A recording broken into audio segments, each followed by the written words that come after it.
Breaking news చూస్తున్నాం. రంగారెడ్డి జిల్లాలో ఘోర రోడ్డు ప్రమాదం జరిగింది. తాండూరు డిపోకు చెందిన ఆర్టీసీ బస్సును కంకర లోడుతో వెళ్తున్న లారీ ఢీకొట్టింది. చేవెళ్ల మండలం మీర్జాగూడ సమీపంలో ఈ ఘటన చోటు చేసుకుంది.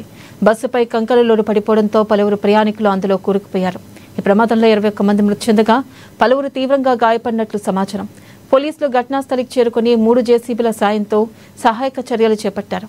కంకరలో కూరుకుపోయిన వారిని బయటికి తీస్తున్నారు. క్షతగాత్రులను చేవెళ్ల ప్రభుత్వ ఆసుపత్రికి తరలించారు. మృతుల సంఖ్య మరింత పెరిగే అవకాశం ఉంది.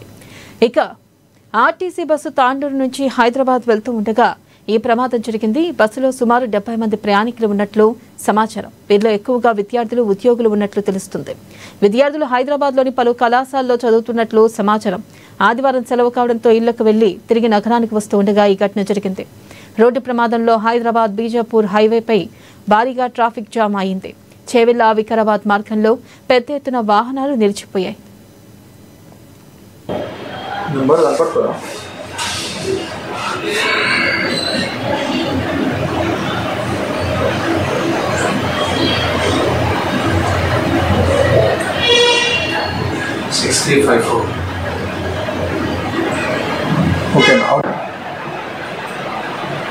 ప్లే చేయండి.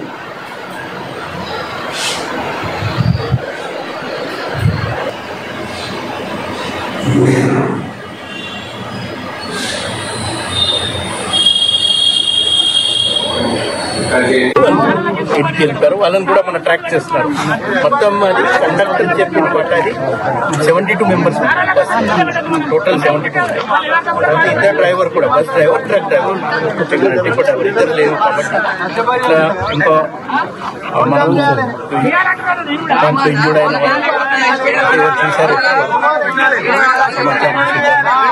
ఇన్వెస్టిగేషన్ చేస్తున్నారు. తర్వాత ఈ బాడీ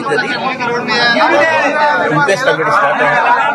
7-8 బాడీస్ గుర్తించారు. పోస్ట్మార్టం అని ఉస్మానియా హాస్పిటల్లో టీమ్ ఆఫ్ డాక్టర్స్ అని సార్ 24 చనిపోయింది అంటున్నారు. ఇప్పుడు 19 మా లెక్క ప్రకారంగా 19 వీళ్ళందరూ ఎక్కడికి చెందినటువంటి వాళ్ళు సార్? అది నాకు మీ ద్వారా తెలిసింది. అది కూడా మన ఫస్ట్ అది హాస్పిటల్ ఇక్కడ చేవెళ్ల గవర్నమెంట్ హాస్పిటల్, పట్నం మహేందర్ హాస్పిటల్ అక్కడ కూడా ఎలా ఉన్నారు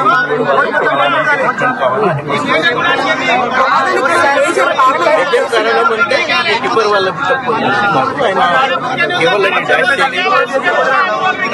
50 ఫీట్ వెనక చుట్టుపక్కల సీసీ కెమెరాలు ఏమన్నా ఉన్నాయా సార్?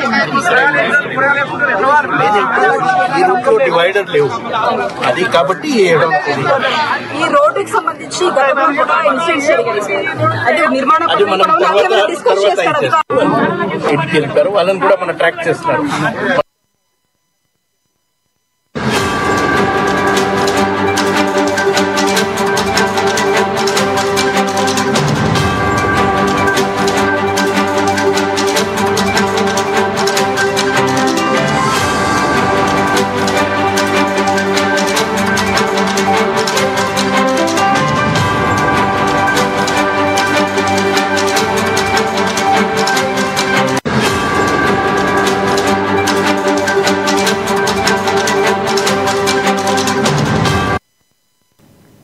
బ్రేకింగ్ న్యూస్ చూస్తున్నాం. చేవెళ్ల రోడ్డు ప్రమాద ఘటనపై సీఎం రేవంత్ రెడ్డి దిగ్భ్రాంతి వ్యక్తం చేశారు.